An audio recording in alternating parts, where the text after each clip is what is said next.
우리 솔로몬의 그 잠언은 그 무한한 그 내용들이 많이 있어요. 3천 잠언을 말했다 이렇게 말했죠. 3천 잠언.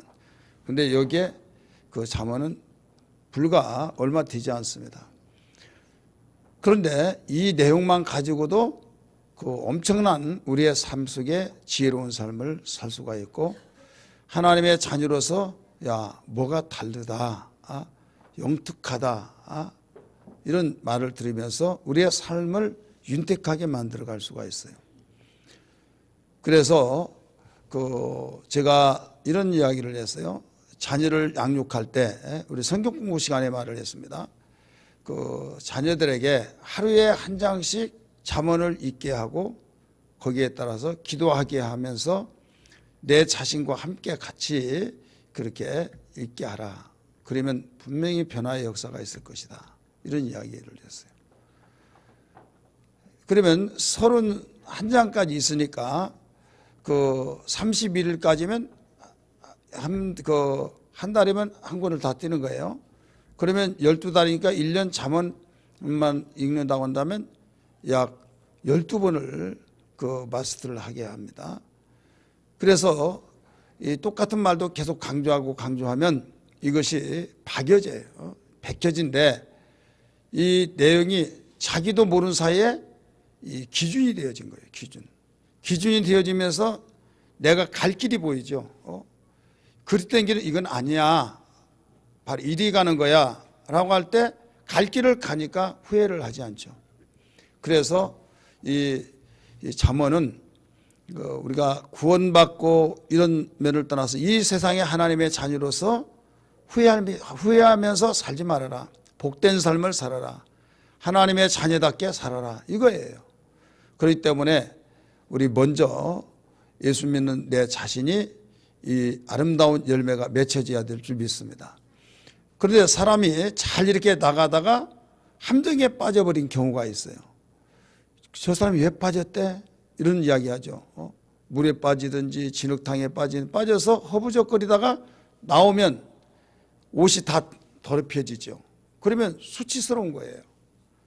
이게 뭐냐면 죄악에 빠지고 음란에 빠지고 도박에 빠지고 알코올 중독에 빠지고 사기에 빠지고 이런 데 빠져가지고 결국은 대서특필되어 이름 석자가 아름다운 이름으로 나타난 것이 아니라 부끄러운 이름으로 나타난 거예요. 이 방송 언론 매체가 얼마나 무서운지 몰라요. 벌써 한번 떠버리면 얼굴을 들고 다니지 못합니다. 근데 만약에 반대로 아름다운 이름이 나타나면 스타가 되어진 거예요. 그렇겠어요? 안 그렇겠어요? 그렇잖아요. 그렇기 때문에 그 성경은 잘 나가다가 함정에 빠진 것을 이야기하는데 솔로몬도 빠졌고 다윗도 빠졌잖아요. 그런데 인물에서 빠지지 않는 사람 요셉이 빠지지 않았어요. 마찬가지로 우리가 이름이 있고 또 이 명성이 있는 그 사람들이 오히려 빠지면 잊혀지지 않습니다. 그런데 무명의 사람은 잘 알지를 못해서 빨리 잊혀질 수가 있어요. 그래서 어떤 사람은 유명한 사람 되지 마라. 그 대전에 서문학교의 목사님이 있는데 그분 우리 교단 총회장을 했어요. 그분이 자기는 절대 1등 하고 싶지 않다. 그래서 2등만 하겠다 이렇게 말해요. 2등만 하겠다. 몇 등이요? 1등 하지 말라는 거예요. 근데 그분이 목회를 못하냐? 장애인인데 대전에서 그 제일 크게 지금은 이제 조금 바뀌어졌어요. 한 5년 전만 하더라도 제일 크게 목회를 해요. 장경동 목사님 그 교회보다 더 크게 목회를 합니다. 어떤 이름적으로는 대적으로는 그 교회가 더 장경동 목사님이 심원한 교회가 크다고 하는데 실제적인 면에서 그분이 조용하게 하기 때문에 알차게 목회한 것은 배재인 목사님이라고 그분이 더 성실하고 알차게 목회를 해요. 근데 그분의 사고력은 뭐냐면 1등 안 한다. 1등 하면 골치 아프다 이게. 왜? 1등 시키려면 복잡하다. 그래서 2등의 자리만 가겠다. 그러니까 어떻게 보면 욕심도 없고 자기의 어떤 진취적도 없고 그런 것 같은데 굉장히 이 적당한 거리에서 꾸준하게 나가는 거죠. 여러분이 유명한 거하고 훌륭한 건 달라요. 저는 여러분에게 유명세는 가지지 말고 좀 훌륭한 사람이더라. 이 성경은 사실 그렇게 가르치고 있어요. 유명은 이름이 떨치는 거예요. 그래서 살인자도 내가 몇 명을 죽였냐. 가령 50명을 잡으면 난 60명 죽였다. 그러면 60명이 더 스타가 되죠. 무슨 스타냐? 그 면류관도 여러 가지 면류관이 있어요.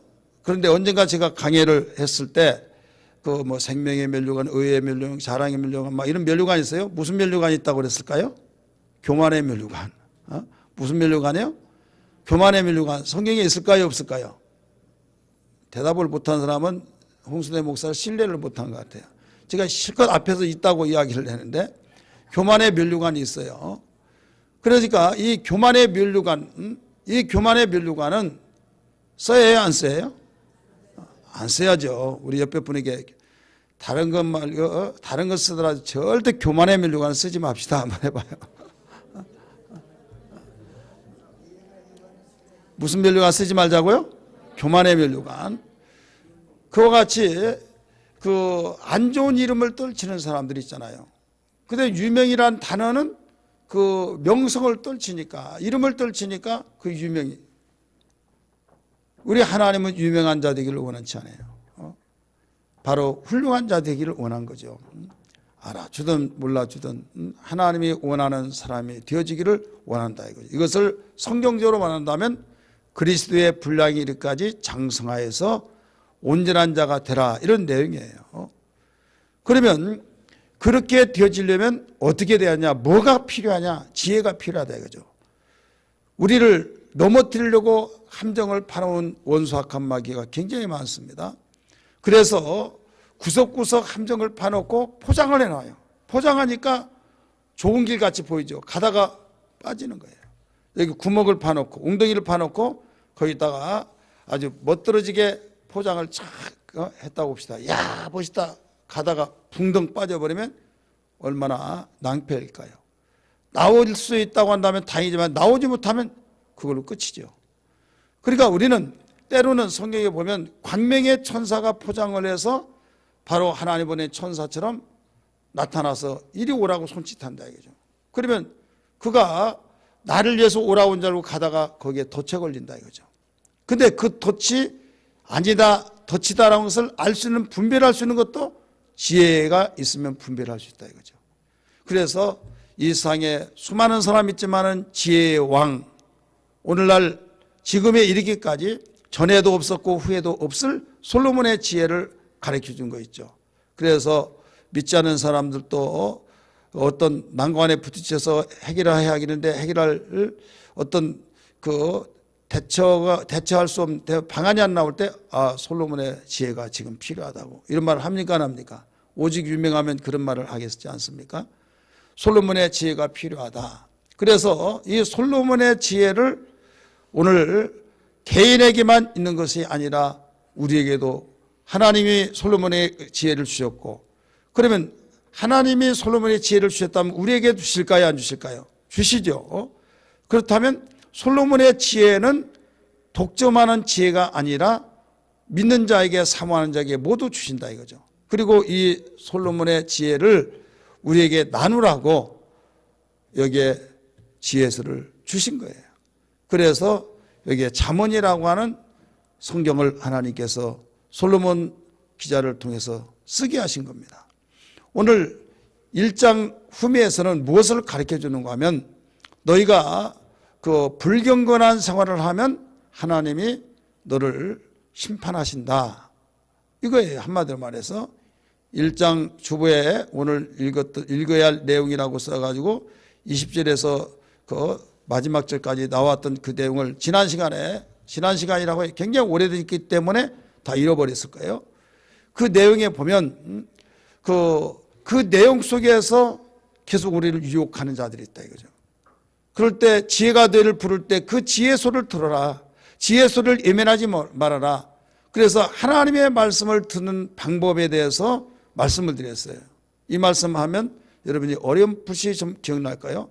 하나님의 음성을 듣는 방법이 뭐냐? 하나님이 우리에게 부르시는 소리, 이게 그 사무엘아 사무엘아 이런 말씀을 통해서만 들려진 것이 아니라 하나님께서 닭울음소를 통해서 주님의 말씀이 생각나게 하셨듯이 우리 사무를 통해서, 심지어는 바람소를 통해서도, 심지어는 우리 길거리의 앵무새 소를 통해서도 들려진다 이거죠. 그렇기 때문에 어떤 가운데서도 우리에게 하나님의 음성을 듣는 그 지혜가 필요하다 이거예요. 똑같은 장소에서 사오라 사오라 이런 소리를 듣는 자가 있고 무슨 소리인지를 모르는 사람이 있더라 이거예요.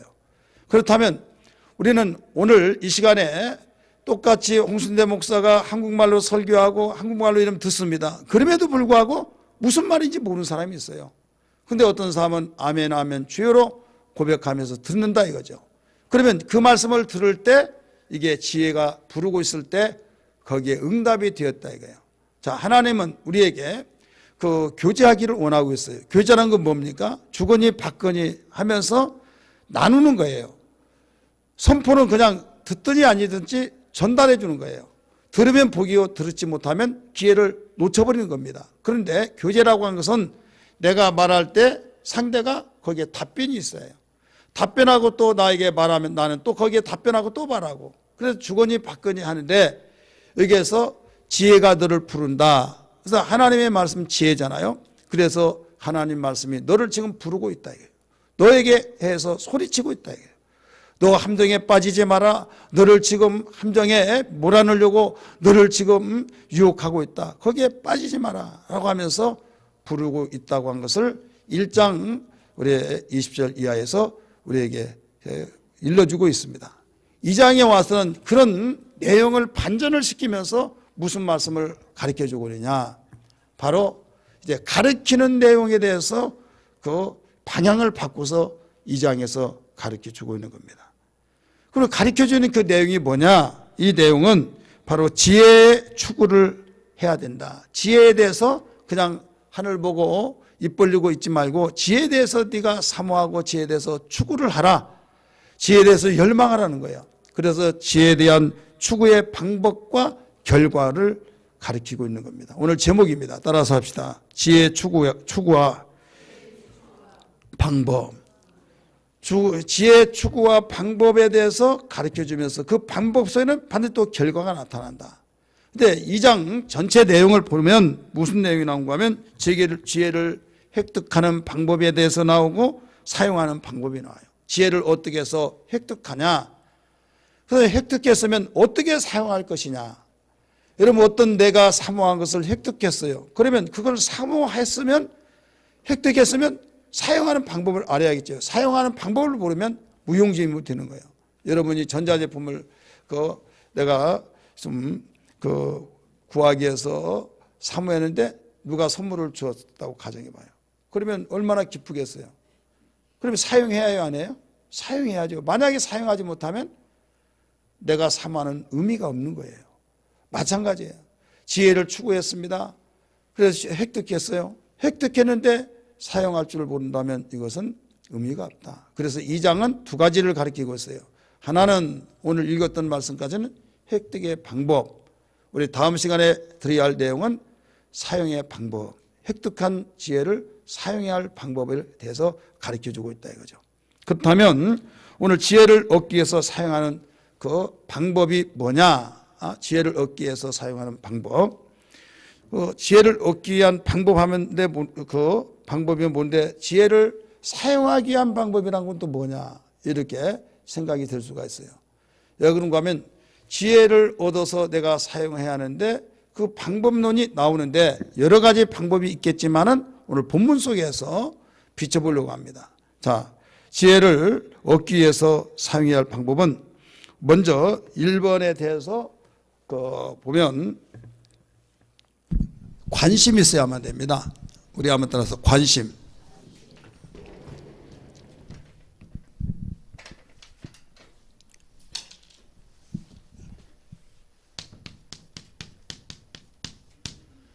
이 관심이 있어야 하는데 아무리 좋은 것이 있다 할지라도 나에게 관심이 없으면 나하고는 거리가 먼 거예요. 그런데 다른 사람은 관심이 없어요. 그런데 그 사람에게는 어떤 사람이 관심이 있으면 거기에 빠져 들어가게 돼 있어요. 그래, 이 관심이 좋은 관심을 가지면 그에게 복이 되지만은 나쁜 것에 관심을 가지면 망하는 길이에요. 그래서 오늘 지혜라고 하는 그 관심을 갖는 것은 좋은 거예요, 나쁜 거예요? 좋은 거죠. 그렇기 때문에 지혜를 얻는데, 사용하는데 반드시 관심이 있어야 된다. 그럼 이 관심이 뭐냐? 관심이 뭐냐? 그러면 뭐라고 하겠어요? 관심이 뭐야? 이렇게 대답할 거예요. 관심이 뭐예요? 관심.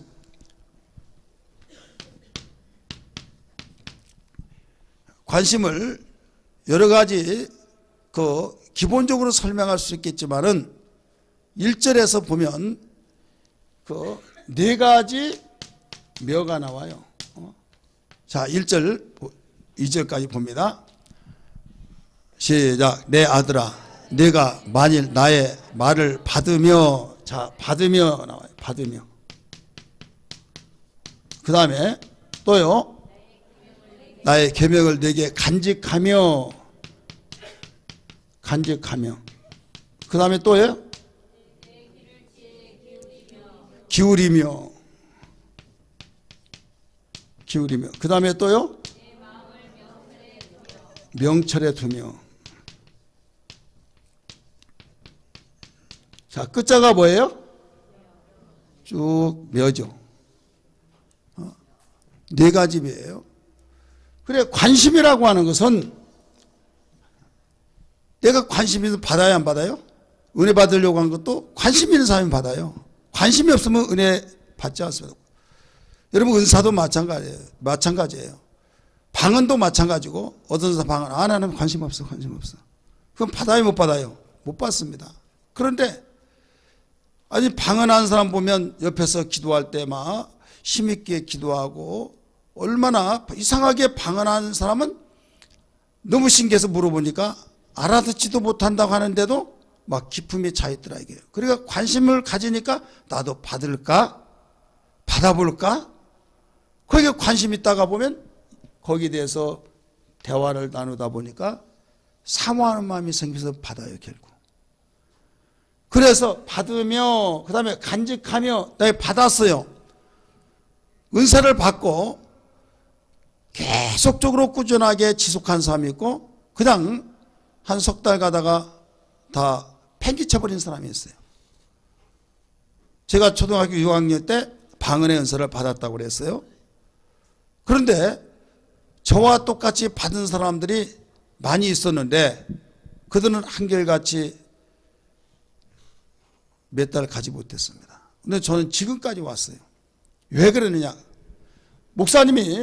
강사 목사님이 하신 말씀이 뭐냐면, 은사를 받은, 방언의 은사를 받은 것이 그렇게 힘들고 받았지만은 받은 것이 다가 아니다. 받은 것 못지않게 간수하면서 지속하는 것이 더 중요하다. 이런 말씀하는 거예요. 그래서 그 말이 꽂혔어요. 그래서 어떤 부연 설명까지 한 거 하면, 귀한 걸 가지고 있는 사람은 시기, 질투, 세밀하기 때문에 반드시 방해한 자가 온다. 다시 말해서 사탄 마귀가 뒤따라오면서 항상 못하도록 말한다. 그리고 그걸 필요 없다고 생각하도록 유혹도 하고 주변에서 여러 가지 비난도 한다. 그러나 그걸 한기로 흘러버리면서 사탄아 물러가라 하면서 관리를 잘하라 라고 말이 마음속에 심겨졌다 이거죠. 그래서 내가 받았으며 그것을 잘 관리해 왔다 이거예요. 믿으시길 바랍니다. 관리할 뿐만 아니라 이제는 기울이었어요. 거기에 대해서 계속 기울이고, 그 다음에 모든 걸 명철에 하나님 주신 것을 두었어요. 그래, 이 모든 것들은 관심이 있기 때문에 이런 현상이 나타난 거예요. 믿으시길 바랍니다. 그냥 관심, 그러면 관심, 거기에 대한 관심이 있는데 그냥 포괄적으로 막연하게 해버리니까 여기에서 이 관심이 있는 것 같으면서도 실제로 분석해보면 관심이 없는 거예요. 그래서 솔로몬 기자는 오늘 2장 1절 2절에서 관심에 대해서 잘 가르쳐주고 있다 이거예요. 다시 한번 볼까요? 1장 1절 2절 읽습니다. 시작.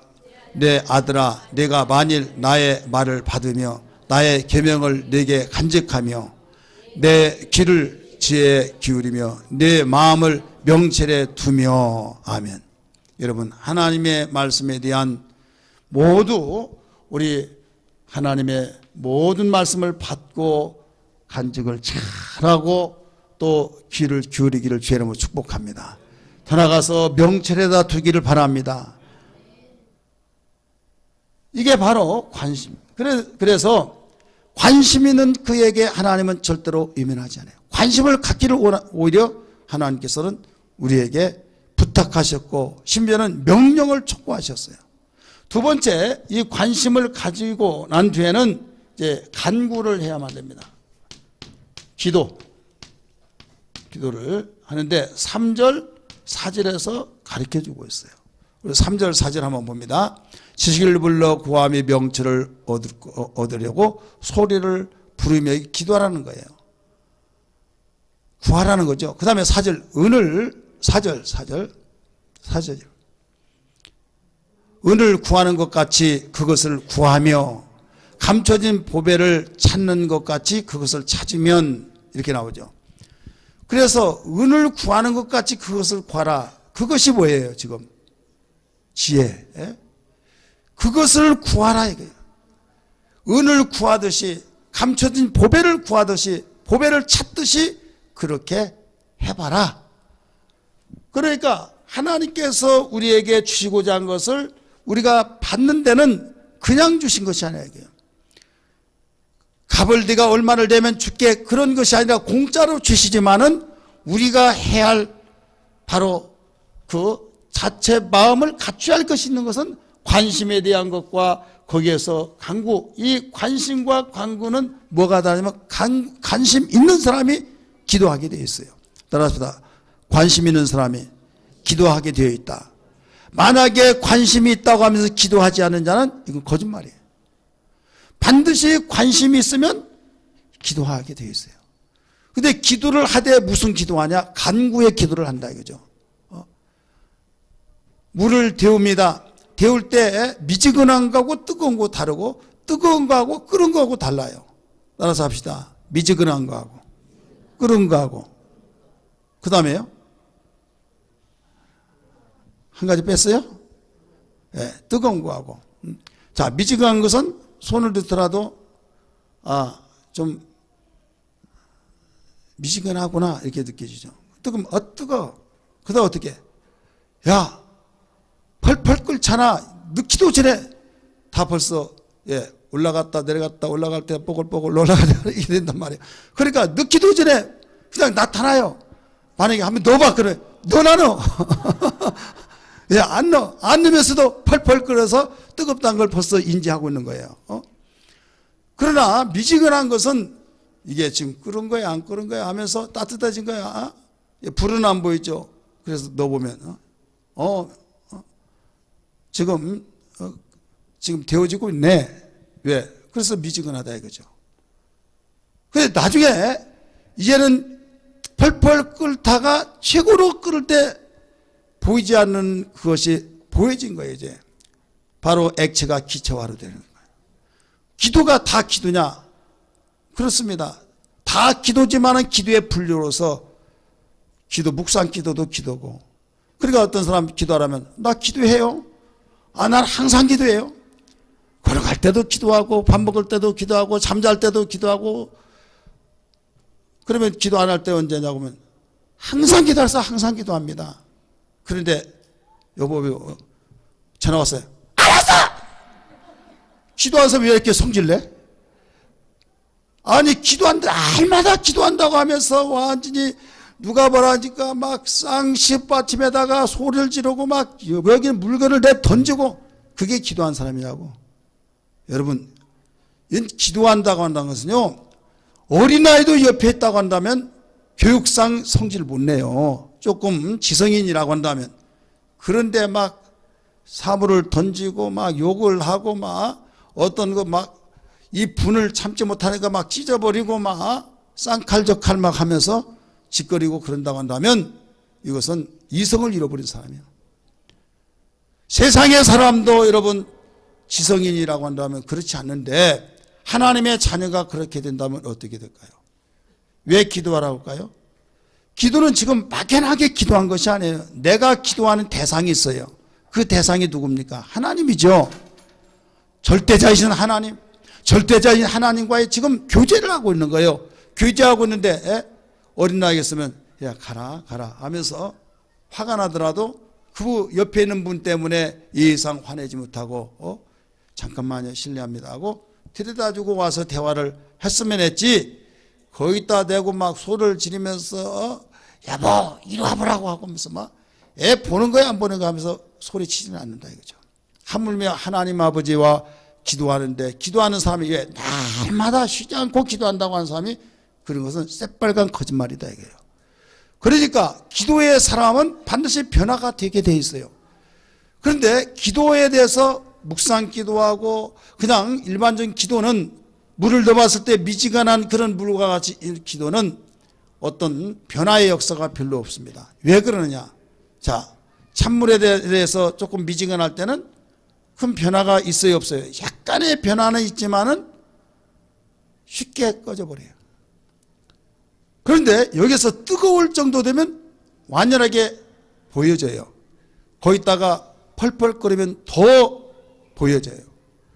이제는 기체로 바뀌어지면 완전히 힘이 생기는 거예요. 그것처럼 기도는 예수님이 가르쳐 준 것처럼 구하라 그러면 주실 것이요, 찾으라 그러면 만날 것이요, 문을 두드리라 열릴 것이라. 이것은 똑같은 기도지만은 기도의 농도가 다르다는 것을 일러주고 있는 겁니다. 그래서 주님께서는 부르짖으라 이렇게 나오죠. 자, 부르짖는 기도는 물이 미지근하다, 뜨겁다, 끓는다, 그 다음에 수증기가 올라온다. 거기서 어디에 속할까요? 우리 김숙경 권사님, 부르짖으라는 것은 예? 들리도 괜찮아요. 끓어오르는 거, 예, 그게 기체가 수증기가 나오는 거, 부르짖는 거, 이게 힘이 있는 거예요. 소도방 뚜껑, 무거운 무쇠 소도방 뚜껑도 막 들썩들썩 밥솥봇에 막 이 압력밥솥 팍킹 있고 거기에 그 양은 그 무거운 그걸로 딱 눌려져서 절커장을 잡은 거잖아요.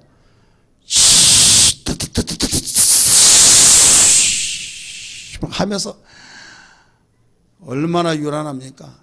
이게 힘이에요, 힘. 그러니까 우리에게 속에 기쁨의 힘이 있을 때 얼굴에 빛이 나게 되어 있고, 기쁨의 힘이 있으니까 말도 상냥하게 할 수 있고, 그러니까 간구할 때 간구의 힘이라는 게 대단한 겁니다. 그러나 우리의 똑같은 기도 가운데서도 그냥 기도는 우리에게 서로 가지 잡념이 다 들어와요. 저 개 우는 소리가 나네. 애들이 지금 우는 소리가 신경질 나 죽겠네 하면서 잡념이 많이 들어온다 이게요. 따라서 잡놈이 좀 들고 잡념이 들어오고 막 잡놈도 들고 잡념 들고 잡념이 들어오고 막 다 들어온단 말이에요. 그러니까 기도가 돼야 안 돼요. 그러니까 그 기도 같은데 무슨 그 변화가 되겠냐 이거죠. 그래서 성경에 그 부르짖으라 이 나오죠. 근데 많은 사람은 자기가 부르짖기 싫으면 성경에 뭐 은밀하게 기도하라고 했지 뭐 부르짖은 것만 기도냐. 은밀한 중에 하나님이 다 아시니까 자기가 부르짖고 그렇게 말하면 몰라. 그런데 자기는 부르짖기 싫으니까 말한 것은 하나님 중심을 아십니다. 오늘 우리는 무엇보다도 이 간구하는 기도의 삶이 되기를 주의 이름으로 축원합니다. 여기에 4절 보세요. 은을 구하는 것 같이 그것을 구하며 감춘 보배를 찾는 것 같이 그것을 찾으면, 3절 다시 봅니다. 3절 지식을 불러 구하며. 자, 부르는 것은 소리내서 불러요, 속으로 불러요? 부른다는 것은 소리를 낸다는 거예요. 불러 구하며 명철을 얻으려고 소리를 높이며, 이건 부르짖는 거예요. 그래서 내게 관심 있는 것을 간구하는 거예요. 그렇게 해서 얻어진다는 것을 믿으시길 바랍니다. 예수 믿으면 행복이 시작돼요. 예수 믿으며 이 땅에서 복받아요. 예수 그는 생명이요. 예수 그는 소망이요. 예수 믿으며 행복이 시작되네.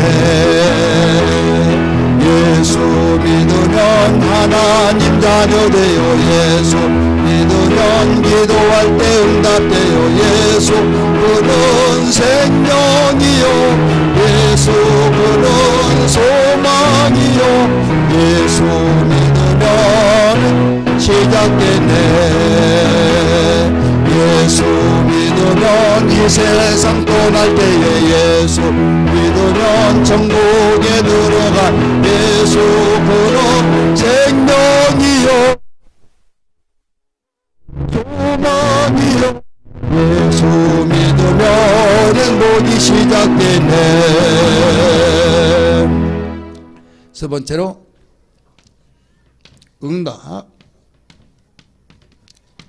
응답은 결과라고 볼 수 있죠. 자, 지혜에 대한 관심을 갖고 기도하면 응답을 주신다. 솔로몬은 열왕시대죠. 그런데 족장시대에 속하는 사람이 있어요. 그 사람이 누구냐면, 자, 족장시대, 그러면 누구누구 생각할 수 있어요? 아브람, 내가 요발라고 그러는데 이거 어떻게 알았대? 아브람, 이삭, 야곱 이렇게 말하고 있죠. 근데 욥도 족장시대라고 말합니다. 족장시대 사람. 그런데 욥은 지혜가 어디서 왔으며 이런 말을 했어요. 지혜를 어디서 구하며. 그러나 반드시 욥은 열왕시대에 비하면 엄청난 세대 차이가 나죠. 그럼에도 불구하고 이 욥은 지혜를 구했어요. 지혜를 구하면서 어디서 오며 어디서 구하느냐고 말하는데, 포괄적으로 일반적으로 말하기를 하나님께서 바로 하나님께 찾는다 이렇게 나와요. 우리 욥기 28장을 다 찾습니다. 욥기 28장 12절.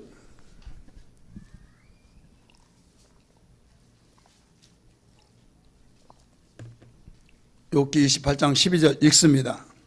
시편 전에 욥이 있어요. 시작.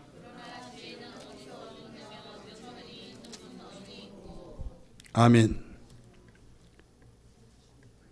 자, 그런즉 지혜는 어디서 오며 명철이 머무는 곳은 어디인고. 28절도 똑같은 20절 한 번 더 읽습니다.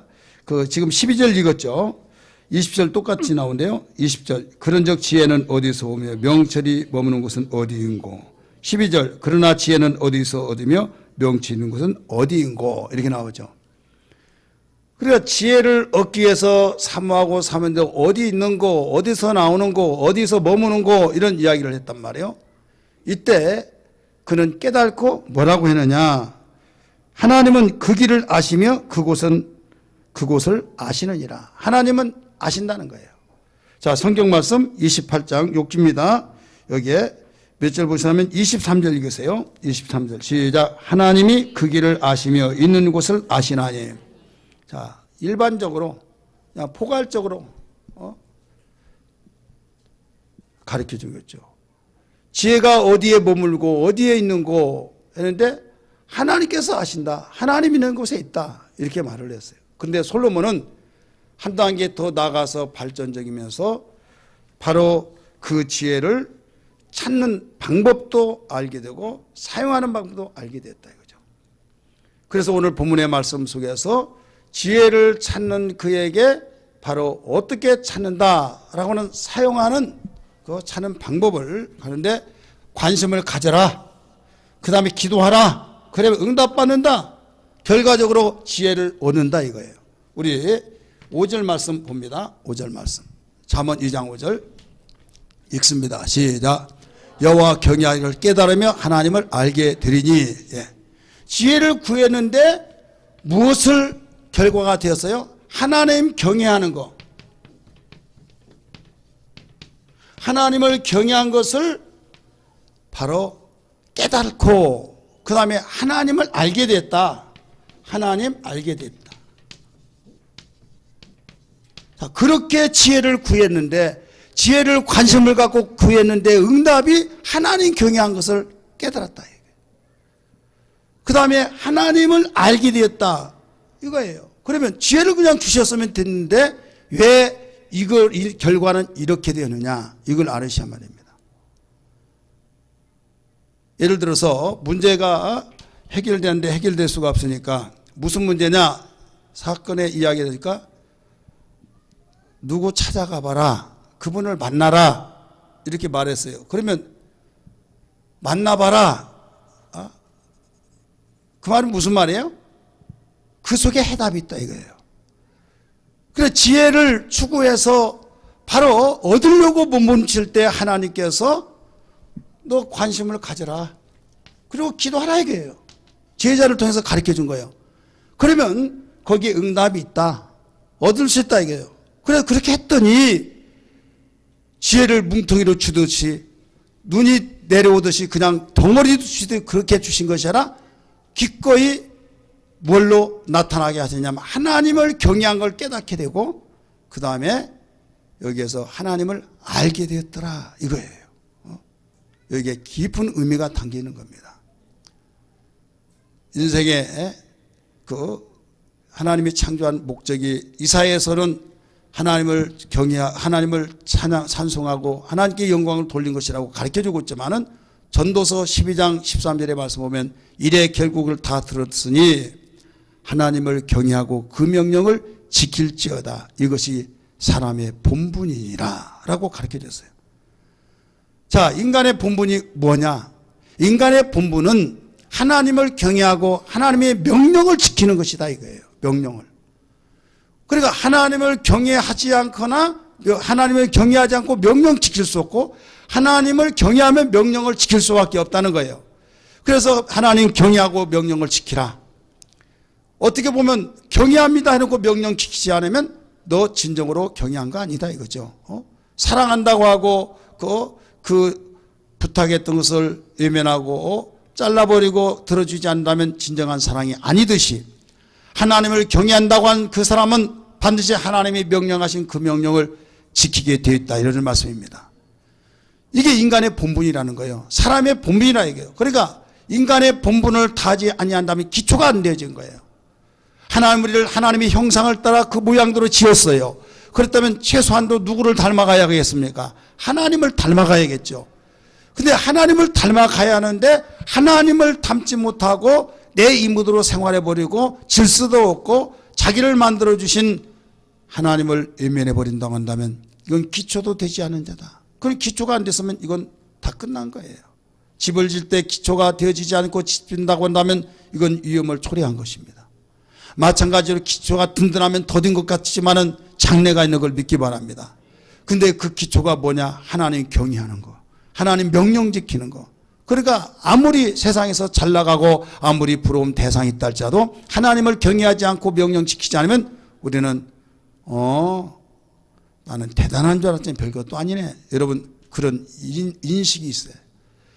그런데 하나님이 뭐고 다 떠나서 막 부러워가지고 그 사람에게 완전히 빠져버린다고 한다면 분별력이 없는 사람입니다. 그래서 지혜를 그렇게 구하고 지혜를 그렇게 찾기 위해서 추구하고 있는데 가르쳐준 대로 관심을 갖고 기도했는데 하나님을 경외한 것을 깨닫게 해주시고 또 하나님을 알게 하셨다.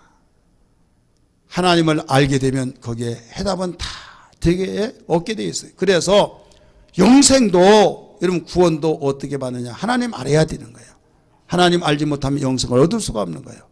믿으면 얻는다, 믿으면 구원받는다, 그 말은 너무나도 많이 듣습니다. 그러나 다른 각도에서 보면 하나님을 알아야 해요. 그래서 예수님이 똑같이 말씀하시기를 요한복음 5장 24절은 내가 진실로 진실로 내게 이르노니 나를 믿고 나 보내신 이를 믿는 자는 영생을 얻었고 심판에 이르지 아니하나니 사망에서 생명으로 옮겼느니라 라고 구원에 대한 확신을 가르쳐 주셨어요. 그랬던 분이 영생은 참 유일하신 하나님과 그의 아들 예수 그리스도를 아는 것이라 라고 말했어요. 아는 것. 그래 알아야 된다 이게요. 그러니까 믿는 것은 알아야 믿지 알지 못하고 믿을 수가 없는 거예요. 믿으시길 바랍니다. 오늘날 무작정 아무 의미 없이 그냥 믿습니다. 뭘 믿냐? 글쎄요. 머리를 툭툭 긋고 있으면 믿는 거 아니에요. 맹종은 할 수 있지만 믿는 거 아니에요. 믿는 것은 내가 알고 믿는 거예요. 여러분 바로 알고 믿어야 될 줄 믿습니다. 그렇기 때문에 우리 주님이 이쪽의 면에서는 믿음을 통해서 구원 얻는다는 걸 가르쳐주고 이쪽에서는 바로 알아야만 된다라고 알아야 구원받는다는 거예요. 이걸 함께 퍼즐처럼 맞춰서 말하면 아는 것을 믿어야 구원받는다 이 말이에요. 여러분 무작정 그냥 그저 아무 의미도 모르고 믿습니다. 이것은 우리 주님께서는 한탄하시고 근심하시고 애타게 너 알기를 내가 원한다라고 말씀하시고 있는 것을 알아야 될 줄 믿기 바랍니다. 그러면 호세아 선지자는 뭐라고 했느냐? 호세아 6장 3절의 말씀 보면 너희는 여호와를 알라, 여호와를 힘써 알라라고 가르쳤어요. 그냥 단순하게 그냥 막연하게 아는 거 힘써서 알아라. 이것은 구체적으로 알아라. 네가 세밀하게 알아라 이거예요. 여러분 행복하기를 원하면 아멘 하시기 바랍니다. 그래 하나님에 대해서 구체적으로 깊이와 넓이와 높이를 알아야 해요. 그래서 바울이 뭐라고 했습니까? 감탄을 하기를 하나님의 깊으신 사랑을 깊이와 높이와 넓이를 고백했잖아요. 로마서 8장에 그와 같이 알면 알수록 더 깊이가 있고 알면 알수록 거기에 대한 더 감탄 속에서 행복이 나온 걸 알아야 될 줄 믿기 바랍니다. 여러분 똑같은 지하수라 할지라도 그 깊이에 따라서 물맛이 달라요. 마찬가지로 우리는 똑같은 하나님을 한 분 모시고 같이 생활하지만은 내가 하나님을 얼마만큼 깊이와 높이와 넓이를 아느냐에 따라서 하나님에 대한 감동이 달라진 걸 믿기 바랍니다. 그런데 하나님을 아는 것은 인간의 두뇌를 통해서는 아는 것이 아니에요. 오직 성령의 역사를 통해서 하나님의 신의 역사를 통해서 아는 것을 믿기 바랍니다. 그래서 성령으로 하지 않고는 하나님을 주라 신하지 않고 또 성령으로 하지 않고는 절대 예수를 주라고 고백할 수 없다고 가르쳐 주신 만큼 하나님께서 너무나 잘하시기 때문에 당신의 신을 모든 사람에게 바로 보내셔서 예수를 제대로 알고 하나님을 알도록 만들어 주셔서 구원받게 하신 걸 믿기 바랍니다. 그러므로 우리는 지금 하나님께서 지혜자를 통해서 우리에게 지혜를 추구하고 지혜를 삼아라고 하면서 너 관심 가지라, 관심을 가졌으면 기도하라 그랬더니 그렇게 했더니 깨닫는 것이 뭐냐면 응답이 야 하나님이 이런 분이구나, 내가 하나님 잘 섬겨야겠구나, 내가 다른 건 못한다 할지라도 하나님을 철저하게 잘 섬겨야겠구나, 그걸 이론이 아니라 마음속에 팍 심겨지면서 하나님 잘 섬기는 것이 가장 큰 복이구나, 이게 마음에 신비에 새겨져 버렸다 이거예요. 그래 누구한테 하나님 잘 섬겨야 복받아, 하나님 잘 섬기는 것이 가장 큰 축복이야, 거침없이 말을 한다 이거예요. 조용히 해, 창피하게. 뭐가 창피해? 하나님 잘 섬기는 것이 최고 복인데 막 이렇게 말하면요, 아 창피해서 못 다니겠어. 그 사람은요 뭐가 창피하냐고요. 하나님 경외한 것이 이렇게 복된 것인데 예, 그만 확신이 있다 이게요. 할렐루야. 그걸 깨달았어요. 그래서 하나님이 이런 분이니까 여기에서 하나님을 알기 때문에 아는 만큼 내가 믿고 믿는 만큼 내가 사용을 합니다. 따라서 아는 만큼 믿고 믿는 만큼 사용한다. 사용하는 만큼 어떻게 돼요? 바로 얻어집니다. 심는 대로 거둔다 이거예요. 그러니까 알지 못하고는 아무것도 못하는 겁니다. 그래서 우리가 예수를 아는 것이 그냥 아는 것이 아니에요.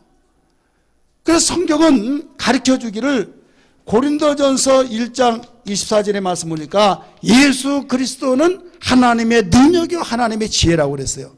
그래서 아 하나님이 이런 분이구나 하면서 주님의 말씀을 따라서 주님이 한 발자국 가면 나도 한 발자국 가고 주님과 동역하면서 주님과 함께 할 때 어느 날 나한테 이야 대단한 지혜를 가지고 있네, 언제 어디서 배웠냐고.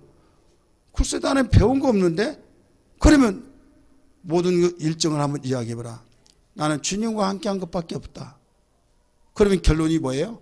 아 주님께로부터 배웠구나 이거예요. 따라서 주님께로부터 배웠구나. 가랑비에 옷 젖듯이 수납비는 더 많이 젖겠죠. 주님을 아는 만큼 나에게 지혜가 충족되고 주님을 아는 만큼 나에게 지혜가 충만해진다는 걸 알아야 될 줄 믿기 바랍니다. 목사님 뭐 그래요, 세상 지혜가 대단한데 세상 지혜가 이런 사람 예수 믿지 않더라도 지혜가 그렇게 많던데요. 그렇습니다. 세상 지혜와 하나님의 지혜, 땅의 지혜와 하늘의 지혜를 주님은 성경은 구분시켜주고 있다는 걸 믿기 바랍니다. 세상의 지혜는 지혜 있는 것 같지만 어느 날 허물어져 버리고 허무하게 되어지고 하나님의 지혜는 부끄럽고 사람들이 인정하지 않는 것 같으나 그게 스타가 되어질 때가 온다는 걸 믿기 바랍니다. 그리고 하나님이 인정하시기 때문에 절대 그 지혜는 별과 같이 빛난 것을 믿으시길 바랍니다. 오늘 우리는 이 지혜를 추구하는 사랑이 하나님의 사람이 되어야 될 줄 믿습니다.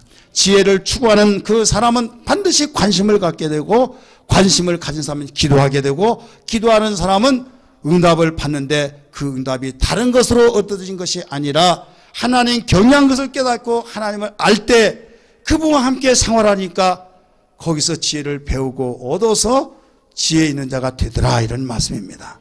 깨달아지면 아멘 합시다. 오늘 우리는 이런 신앙 경기를 주의 이름으로 축원합니다.